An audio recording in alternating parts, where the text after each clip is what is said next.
Pasal yang mengatur perzinahan menjadi sorotan meski masuk dalam delik aduan atau baru berlaku jika ada yang melaporkan. Pengusaha hotel menilai aturan menginap bagi tamu hotel berpotensi mengurangi tingkat hunian hotel. Ketua DPD Indonesia Hotel General Manager Association Sulsel Yusuf Sandi menyebutkan KUHP yang baru disahkan bisa ditinjau kembali meski belum berdampak namun berpotensi mengganggu sektor pariwisata untuk jangka panjang. Kami sangat berharap dan memohon kepada pemerintah agar undang-undang ini dapat ditinjau kembali. Karena jujur saja sekarang ini belum kita rasakan.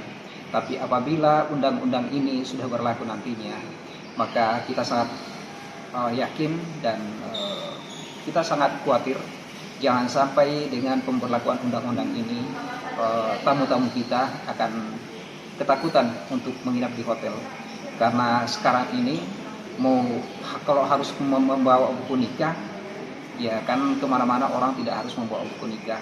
Dan kita tidak tahu juga jangan sampai nanti bisa saja buku nikahnya ada beberapa orang yang mungkin karena ada keterkaitan dengan pengurusan lain-lain sehingga buku nikah juga dijadikan sebagai bahan jaminan dan lain-lain.